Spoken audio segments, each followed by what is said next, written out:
O Flamengo ganha sem nenhum perigo, passa por cima e eu ouso dizer que foi um atropelo de 1-0. Vamos comentar dessa final. Pra você que caiu aqui de paraquedas, não, eu não torço pro Flamengo, eu torço pro Vasco, exatamente rival, mas a gente deixa o clubismo de lado e tenta comentar aqui o que eu achei, vê aí se a minha opinião é a mesma que a sua. Vamos falar dessa final, vamos falar desse jogo. Pessoal, o negócio é o seguinte, o Flamengo hoje veio com essa formação aqui, a gente tem poucas novidades do que tinha sido o primeiro jogo da final, a única coisa que muda é aqui o camisa 5, Eric Pulgar, que tira do time titular o Gonzalo Plata, que a gente mal poderia imaginar que depois entraria e faria o gol da vitória de hoje. Não é exatamente o gol do título, mas gol da vitória. Tirando isso, praticamente a mesma coisa, Gabigol titular mais uma vez porque o Pedro tá machucado, isso já não é de agora.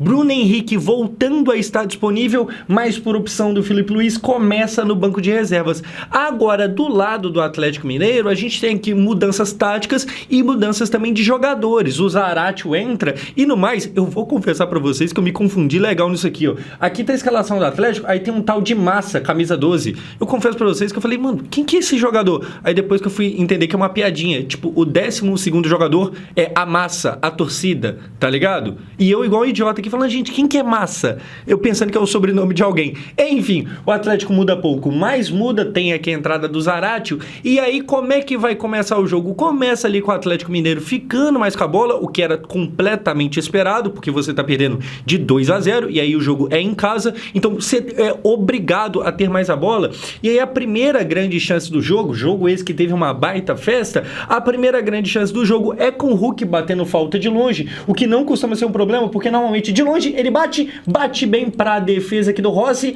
e no rebote fica com ela, assim, cara, o Hulk é um baita de um jogador, o Hulk é aquele cara que mesmo quando tá mal, às vezes resolve, foi assim com o Vasco, mas mesmo no jogo do Vasco, tava nítido que o Atlético Mineiro, ele não era isso tudo com todo o respeito do mundo. O Atlético é melhor do que o Vasco, eu já falei isso no primeiro vídeo, mas assim, o Atlético quase deixou o Vasco ir pra final. Um Vasco que, meu Deus do céu, tem um elenco horroroso por causa das lesões, tá ligado? Então assim, naquele jogo, naquela oportunidade, naquele dia, o Hulk que tá aqui na foto, ele do nada ganhou liberdade de 2 segundinhos e fez um golaço, mas não é todo dia também, né? Aqui ele dá um baita de um chutão de fora da área, o Rossi pega, o Rossi é um dos personagens do jogo de hoje, porque principalmente ali no primeiro tempo, ele segurou que poderia ser um problema, e essa falta aqui é um exemplo, é aquilo, se o Atlético começasse fazendo gol no primeiro tempo, é claro que o ânimo seria outro, o jogo mudaria, o Atlético se incendiaria em campo, tá ligado? E a coisa ia pegar fogo, mas não pegou não, o Rossi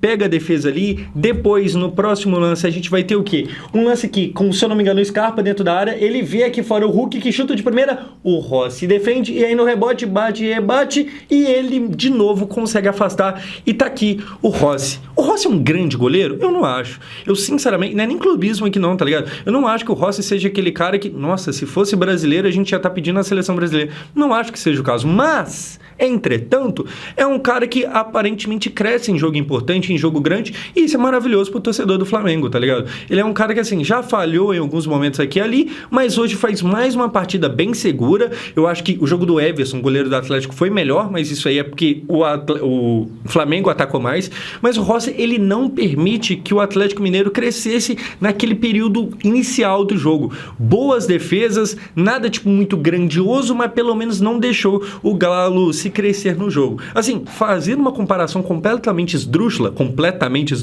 lembra um pouco de Bu Martinez na Copa, é claro, é uma comparação totalmente fora de tá ligado? Assim, só entende a semelhança. Naquela parada assim, o Dibu, ele não é lá um goleiro maravilhoso, mas em final, na Copa, ele foi importante. É claro, nossa, a importância do Dibu é muito maior, mas enfim, não é um goleiro que eu acho brilhante, nossa, queria no meu Vasco, não queria, mas brilha hoje e impede o que poderia ser ali aquele começo interessante do Galo. Falando do Galo, o Hulk, assim, ele é muito bom jogador, mas o que reclama é brincadeira, hein? O Gabigol também, assim, chora o jogo todo. Meu Deus do céu, são dois caras que são conhecidos por reclamar demais. Mas, nossa, o Hulk tinha lance que claramente não foi nada e ele tava lá falando no ouvido do árbitro. Meu Deus do céu, chega a ser incômodo, tá ligado? Dando sequência, o que a gente vai ter aqui é o seguinte, um baita passe do Gerson pro Wesley, que invade a área, não deixa a bola sair, cruza pro Arrascaeta, Arrascaeta e quase acontece o gol. Cara, o Wesley deixou de ser uma piada, né? Assim, pelo menos a fase atual dele tá jogando muito bem. Eu lembro que há pouco tempo atrás era notório que o Wesley ele era mais piada do que qualquer outra coisa, porque não jogava. E aí teve aquela proposta, se eu não me engano, da Atalanta, que quase foi vendido, mas não foi, e eu mesmo pensava, meu Deus do céu, o Flamengo perdeu uma chance de vender um jogador que ele não vai vender por preço parecido nunca mais, porque é um jogador ruim. E assim, pelo menos, assim, na pior das hipóteses, é uma fase boa. Na pior das hipóteses, tá ligado? Tem jogado muito bem, é mais um jogo seguro dele, não é só na final, desde antes ele já estava bem, eu lembro que ele jogou bem também contra o Corinthians, vai muito bem. E aí quem dá o passe para ele aqui também tem que ser falado, o Gerson. Mas assim, o Gerson tá em estado de graça, tá ligado? Não à toa é convocado para a seleção brasileira, é um dos caras que assim, não tem nem dúvida se vai ou não para a convocação, ele vai, ele só não vai se estiver machucado. O Gerson fazendo mais uma partida enorme, mas aqui o Wesley cabeça de caixa d'água, é interessante você reparar que é um cara que meio que tá dando a volta por cima. Lembra um pouco o Hugo Neneca no Corinthians, tá ligado? Que, né, não teve bem no Flamengo, chegou no Corinthians e começou a jogar bem, apesar de que outro dia aí mesmo teve uma falha horrorosa. O Roberto também vive um momento parecido de sair de piada para ser um cara que, mano, não tem muito como mais, o cara tá ali fazendo as coisas dele. O Wesley, ele me passa um pouco essa vibe aí de cara que tá dando a volta por cima. Agora, é claro, tem que ver se isso vai durar ou se daqui a pouco ele não vai desandar legal. O Ayrton Lucas é um cara que foi pra seleção brasileira um tempo e hoje em dia, quando entra, não joga nada. Então tem que ver se não é fácil, mas pelo menos por hora, joga muito bem, obrigado. Dando sequência, aqui o Arrascaeta não faz gol, só que aí depois tem um vacilo ali do Rossi com a defesa, a bola sobra pro Paulinho que vai chutar e não consegue fazer o gol, e aí a internet cai em cima do Paulinho, chamando ele de pipoqueiro, o pessoal faz meme e tal, e assim, eu não sei se eu tô sendo muito pacífico aqui, mas não acho que foi tipo, nossa, um baita gol perdido do Paulinho, porque a bola não vem redondinha pra ele, tá ligado? É um domínio no peito meio estourado, que cai de qualquer jeito, ele até consegue chutar pro gol, só que aí o Rossi pega, tipo assim, não é uma chance tão clara, apesar de ser clara. Deu pra entender? Acho que não, mas talvez tenha dado. Enfim, pede aqui o Paulinho, o pessoal começa a chamar ele muito de pipoqueiro, de que some em jogo grande e tal, isso aí talvez seja verdade. O jogo dele não foi ruim, mas poderia ter sido melhor, tá ligado? Mas nessa chance aqui em específico, eu não peso muito na dele não. Você aí, você acha que tipo assim, não foi uma chance completamente clara assim? Eu acho que não, porque apesar de ser ali um momento tumultuado da zaga, goleiro fora do gol, a bola mais explode no peito dele do que qualquer outra coisa, ele toma susto, ele domina meio de qualquer jeito que ela vem, consegue ainda chutar, mas não faz o gol. Mas assim, se você discorda, você vai comentando aí. Dando sequência, o que a gente vai ter é a polêmica maior do primeiro tempo. O Lianco entra no meio do Arrascaeta, faz um lance que era para expulsão e não é expulso. E aqui eu já dei completamente a minha opinião, e como eu falei, eu não vou meter clubismo aqui não, tá ligado? Ah, não, é porque é contra o Flamengo eu vou falar. Não, eu acho que era para expulsão. Para quem não lembra, esse lance era este aqui. O Arrascaeta ia sair aqui livre, ainda tinha um outro, até cuspi na tela, meu Deus do céu. Ainda tinha um outro passando em cima aqui, tem em vídeo pra gente ver. Olha só, era um lance completamente promissor, não tinha mais ninguém do Atlético Mineiro. O Lianco vem dentro do Arrascaeta e mata aqui a jogada. Aqui você tem por outro ângulo. Se eu não me engano, esse aqui em cima é o Michael. Não tem lógica não ser vermelho isso aqui. Simplesmente não tem lógica. Último homem, uma bola que o Lianco entrou claramente pra matar a jogada, tá ligado? Ele não tentou pegar a bola, ele entendeu ali a gravidade da coisa e de, mano, eu não posso deixar passar. E aí ele de fato vai lá e não deixa. Inclusive, se você pegar pra ver o replay, ele dá a pancada e ainda segura o Arrascaeta. Tipo assim, vai que esse cara ainda cai e sai correndo, tá ligado? É pra vermelho. Último homem, com outro cara ainda em cima. Se isso aqui fosse um jogador do Atlético Mineiro, estaria muito longe, mas pelo menos daria pra pensar assim, não, mas talvez pensou que tinha cobertura ali, mas não tinha cobertura. Assim, completamente bizarro. Agora é aquilo que eu sempre falo, o Flamengo reclamar de arbitragem é meio foda, porque historicamente é muito beneficiado, mas nesse caso aqui, errou o Klaus, e errou também o VAR de não chamar o Klaus pra ver. Eu acho que era pra vermelho. Agora, não foi vermelho. Fez falta? Fez falta nenhuma, porque de qualquer jeito o Flamengo ganhou e assim, ganhou com sobras. É um jogo de 1-0 que ele passou o caminhão, tá ligado? Então era pra ter tido vermelho aqui sim, pelo menos na minha opinião, mas também não fez falta nenhuma essa ausência do vermelho, porque assim, termina o primeiro tempo, e eu tenho até os números aqui, cara. de finalizações do Galo foram 9 contra 6 do Flamengo. E aí a posse de bola era 69% do Galo. Ou seja, o Galo ficava com a bola, mas aí é aquela conversa que a gente acabou de ter no começo do vídeo. Tipo assim, quando você tá perdendo o jogo e agora você vai jogar em casa, você normalmente fica mais com a bola mesmo. Agora, você tá criando grandes chances? Não exatamente. O Paulinho saiu no intervalo falando, pô, a gente tá jogando muito melhor que eles, a gente tá sendo muito superior. E não tava. O Atlético teve ali algumas chances, principalmente com o Hulk, que pararam no Rossi, tá ligado? Que é aquele papo que eu falei que o Rossi defendeu bem e evitou que poderia ser o começo ali do Atlético pegando fogo mesmo. Mas é isso. O Flamengo teve boas chances também. A cabeçada da Arrascaeta passou muito perto de não ser gol. O Wesley tava jogando muito bem. O Gerson muito bem. O Gabigol meio apagado, mas tentando uma coisinha ou outra. Então, assim, eu acho que são números que parecem ser bons, pô, quase 70% de posse de bola, mas que na vida real mesmo não quer dizer muita coisa. Vamos ser sinceros aqui, é aquilo, o que mais o Atlético precisava, ele não conseguiu, que era gol. Era gol. Você tá perdendo de 2 gols de diferença, você precisa fazer gol para tacar fogo no jogo e tentar mais um, porque um só não bastava. E aí, pô, tem posse de bola, tem mais chute no gol, mas bola na rede não tem, então não adianta nada. Pro segundo tempo, o Filipe Luís começa a trabalhar, o que ele faz? Ele substitui o cara que foi o herói do primeiro jogo, o Gabigol, que tá aqui no banco meio com cara de poucos amigos, mas não imagino que tenha problema, e entra quem? O Bruno Henrique, que poderia até ter começado o jogo e tal, mas entra no segundo tempo, e assim que o Bruno Henrique entra, ele já tem essa chance aqui, que puxa lá do meio de campo, ele vem trazendo, e aí, cara, o Everson vai sair pra fechar muito bem, trava ali o chute, o Everson fecha. Assim, o Everson fez uma baita partida, tá ligado? É aquele típico caso de, pô, perdeu, mas não é culpa do goleiro. Grande lance do Bruno Henrique aqui, só que não para nesse lance, e depois, olha só, tá até aqui a foto no momento, saiu muito bem, fechou. Ele já tinha feito isso no primeiro tempo, se eu não me engano, no chute do Gerson, que o Everson também saiu e saiu fechando bem. Depois existe mais essa chance, e aqui o que começou a acontecer? Um caminhão de gols perdidos. E é assim, é muito louco que quem precisava fazer gol era o Atlético Mineiro e quem estava quase fazendo um caminhão de gols era o Flamengo. Num jogo onde o Atlético é quem precisava vencer, quem estava perto da vitória é quem não precisava.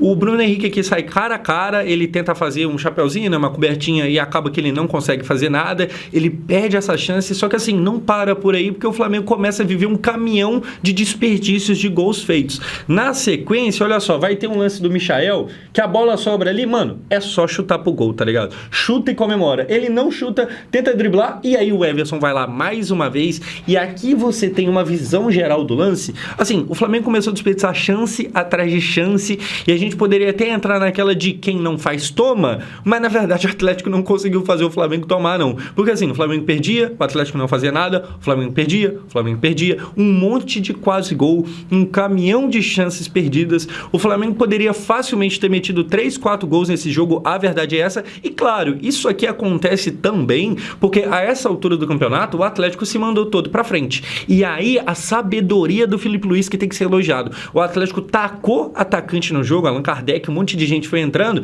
enquanto isso o Filipe Luís começou a fazer uma espécie de uma retranca, porque começa a entrar mais zagueiros ali, entrou o Fabrício Bruno e tal, só que assim, não é exatamente retranca, porque na mesma hora que entra defensores, quem tá atacando é o Flamengo.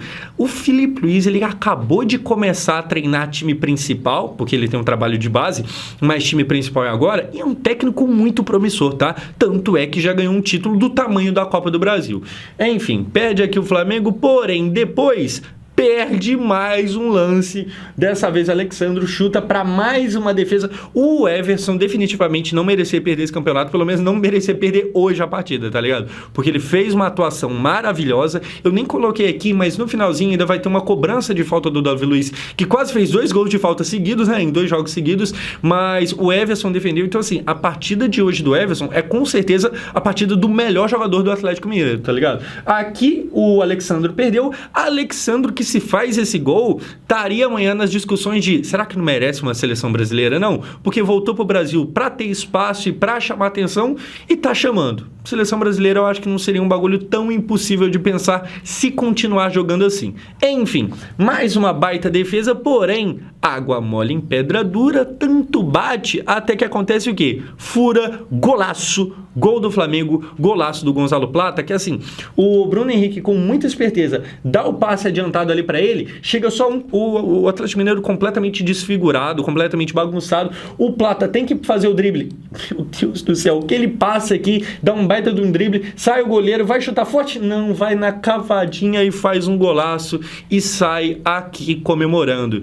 Eu lembro de ter chegado a ver muita gente falar que o Gonzalo Plata talvez não seja tão bom assim, talvez seja apenas um Marinho que rabla, tá ligado? Um Marinho gringo, mas não me parece esse o caso. Baita gol. O Marinho também é um bom jogador, tá ligado? O Marinho também dá um trabalho pra muita gente. Ontem mesmo tava jogando contra o Vasco, é um jogador chato, mas um golaço aqui do Gonzalo Plata, tá ligado? Aquele tipo de coisa que assim, você não espera ver um cara fazendo na final, é muita frieza você sair cara a cara com o goleiro, acertar um baita de um drible e depois cavar, e assim, tava a cara demais um gol perdido. Quando ele cavou, eu falei, nossa, essa bola vai bater um travessão, vai sair, mas entrou, golaço, e logo após o gol, o que acontece? Explode uma bomba ali do lado. Cara, vou falar bem sincero, tá? Eu até gosto de umas tretas assim no futebol, mas isso aqui passa um pouco do ponto. Pô, é literalmente estourar uma bomba. Isso aqui provavelmente vai render punição para o Atlético Mineiro e assim, é justo se render. Uma confusão do caramba, muita briga, vem gente para dentro do campo, começa um quebra-pau, o pessoal arremessando coisa no Gabigol. Isso aí eu não acho errado, não. Mas assim, muita briga, muita confusão e sinceramente, pro Flamengo deve ser até meio prazeroso, porque fica aquele climinha de, no futebol vocês não ganharam, no futebol vocês não conseguiram, agora vocês estão putinho, mas não vai ser campeão da Copa do Brasil. Meio que isso, tá ligado? Não tem muito pra onde correr. Enfim, termina o jogo, como eu falei, ainda tem uma falta ali no final, ainda rola uma expulsão. É por esses aspectos que eu falo que foi 1-0, mas com graça, com um tom de atropelo, porque o Flamengo poderia ter ganhado de 3-4. O que tem pra gente falar? Primeiramente, que começo de trabalho do Filipe Luís, né? Filipe Luís voando, ele acabou de começar a treinar um time. É impressionante porque, assim, ele já ganha um título enorme de Copa do Brasil, que muito técnico demora anos pra chegar a um título dessa magnitude, ele já consegue em menos de, 6 meses de trabalho. É claro que, assim, ele já pegou o bagulho em fase avançada e tal, mas o Flamengo claramente melhorou muito sobre o comando dele. Eu gosto do Tite, cara. Olha só que doideira. Mesmo assim, eu acho que faz parecer que o Flamengo perdeu tempo com o Tite. Porque claramente mudou a chavinha. O Flamengo é outro time, é um time muito superior. Ainda tem muito problema de lesão. Pô, não tem Vinha, não tem Pedro, não tem De La Cruz, tá ligado? Mas mesmo assim, o Filipe Luís consegue jogar perfeitamente. Enfrentou obstáculos e passou desses obstáculos. Teve aquela expulsão do Bruno Henrique contra o Corinthians que ele conseguiu resolver colocando o Fabrício Bruno e tirando o Gabigol. Hoje foi um cenário parecido, ele leu bem o jogo ali, colocou o que tinha que colocar, tirou quem deveria sair. O Flamengo basicamente não tomou pressão em quase que momento nenhum. Teve ali uma coisinha aqui, uma coisinha ali, mas nada que fosse realmente grande, tá ligado? Teve o caso do quem não faz toma, só que foi pro lado do Atlético Mineiro, porque pouquinho antes do gol do Plata, o Allan Kardec, ele fura uma bola que era gol feito, e aí quem não faz, tomou. Mas o trabalho do Filipe Luís é realmente muito promissor. É um cara que parece entender muito da coisa, é um maluco que sempre teve o perfil de jogador meio inteligentinho. A gente sabe que assim, normalmente jogador é meio burro como porta, tá ligado? A gente sabe que jogador é complicado. Você vai ver os caras dando entrevista, mal sabe falar direito. Pelo menos a média assim. Porém, o Filipe Luís, ele sempre foi um cara meio inteligentinho, tem coisa ali que ele sempre foi meio fora da curva, assim como tem jogadores que hoje em dia já são assim, mesmo ainda jogando. Ele parece um cara muito promissor, que merda, porque tem tudo aí pra ser, eita, tem foguete estourando aqui na cidade, tem tudo pra ser um cara que dura muito no Flamengo. Agora, sobre jogadores, cara, a gente precisa falar do quão grande é Arrascaeta, Bruno Henrique e Gabigol. Esses caras hoje, ao ganhar mais um título, dessa vez a Copa do Brasil, eles chegam a 13 títulos oficiais pelo Flamengo, se igualando a simplesmente Zico. É impressionante. Assim, todos eles são da época do ano glorioso de 2019, que provavelmente foi o melhor ano do Flamengo nesse século, tá ligado?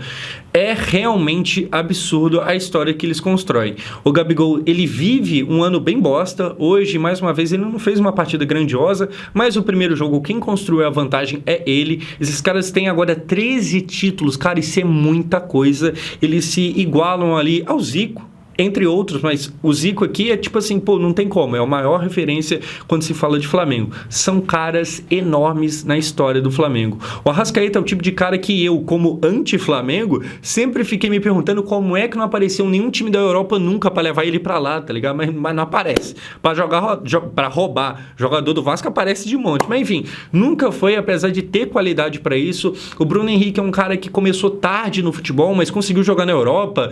Tem a época dele até jogando contra o Real Madrid e tal. O Gabigol já é um cara que bateu na Europa e não deu certo e voltou, mas todos eles se encontraram demais no Flamengo e assim, eles colocam o nome deles três na história do clube de uma forma ainda maior. E é aquilo, 3 anos seguidos de Flamengo na final da Copa do Brasil. É grandioso, tá ligado? O time agora é o quê? Penta da Copa do Brasil? Imagino que sim. Se eu tiver enganado, me corrijam aí nos comentários. Gente, do Filipe Luís é muito promissor. Desses 3, cravando o nome da história. E um Flamengo cheio de lesão, mas jogando muito bem. Infelizmente, fazer o quê? Eu sou o Josão. Se você gostou do vídeo, comenta aqui e se inscreve no canal. Grande abraço, é nóis.